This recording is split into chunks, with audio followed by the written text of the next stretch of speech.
অতিবৃষ্টি না হলে এবছরই জলাবদ্ধতার অভিশাপ থেকে মুক্তি মিলবে চট্টগ্রামবাসীর। বন্দরনগরীর জলাবদ্ধতা নিরসন প্রকল্পের অগ্রগতি পরিদর্শন শেষে সাংবাদিকদের এমন প্রত্যাশার কথাই জানিয়েছেন অর্থমন্ত্রী আমির খসরু মাহমুদ চৌধুরী। এ সময় তার সাথে নগরীর বিভিন্ন নালা এবং খাল পরিদর্শন করেন ৩ প্রতিমন্ত্রী। পরে চট্টগ্রামে জলাবদ্ধতা নিরসনে প্রধানমন্ত্রীর বিশেষ আগ্রহের কথা সবাইকে স্মরণ করিয়ে দেন তারা। প্রতি বছর বর্ষা এলে এভাবেই কোমর থেকে বুক সমান পানিতে তলিয়ে যায় বন্দরনগরীর বেশ কিছু নিচু এলাকা। এমন প্রেক্ষাপটে খাল খনন, সম্প্রসারণ সহ নানা কাজে প্রায় ১৪,০০০ কোটি টাকায় বড় এক প্রকল্প বাস্তবায়ন করছে সেনাবাহিনীর ৩৪ কনস্ট্রাকশন ব্রিগেড।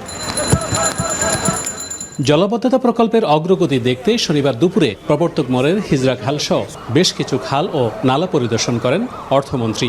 এ সময় তিনি আগামী ডিসেম্বরের মধ্যেই প্রকল্পের কাজ শেষ করার নির্দেশ দেন সংশ্লিষ্টদের। পরে সাংবাদিকদের ব্রিফিংয়ে এই প্রকল্পে অর্থ ছাড়ে সরকারের অগ্রাধিকার থাকবে বলেও জানান আমির খসরু। চট্টগ্রামের এই প্রকল্পকে প্রাধান্য দিয়ে এখানে আমরা অ্যালোকেশন দিচ্ছি। প্রকল্পটার সমাধান না করলে চট্টগ্রামবাসী যে জলবদ্ধতা যে কষ্ট পাচ্ছে, এটা আমাদের হচ্ছে প্রাধান্য দিতে হচ্ছে এটাকে, এবং লুটপাটের হিসাব নিশ্চয়ই বের করা হবে।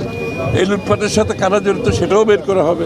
একই সময়ে সরকারের গুরুত্বপূর্ণ ৩ মন্ত্রণালয়ের ৩ প্রতিমন্ত্রীও অর্থমন্ত্রীর সঙ্গে খাল পরিদর্শন করেন। পরে তারা সিটি কর্পোরেশন মিলনায়তনে সংশ্লিষ্ট প্রতিষ্ঠান প্রধানদের সঙ্গে বৈঠকে মিলিত হন। চট্টগ্রামবাসীকে আশ্বস্ত করতে চাই যে আমরা কাজ করছি এবং এই কাজের মাধ্যমে চট্টগ্রামের ৮০ থেকে ৯০% জলাবদ্ধতা আল্লাহর রহমতে দূর হবে ইনশাআল্লাহ। জনগণের সচেতনতা এবং তাদের কার্যকরী অংশগ্রহণ নিশ্চিত করা না যায়, তাহলে এই বিষয়টি আলটিমেটলি চূড়ান্ত সফলতার মুখ দেখবে না। আমাদের যদি সামাজিক সচেতনতা না আসে, আমরা যদি আমাদের লেকগুলোকে এবং নালাগুলোকে বাসার ডাস্টবিন মনে করি, তাহলে এই সমস্যা কোনোদিনও সমাধান হবে না। সমন্বয় বৈঠকে সিটি কর্পোরেশন, সিডিএ, বন্দরসহ ১৯টি প্রতিষ্ঠানের প্রতিনিধিরা বক্তব্য রাখেন। ৬ মাসের মধ্যে দৃশ্যমান উন্নতির আশ্বাস দেন প্রকল্প পরিচালক।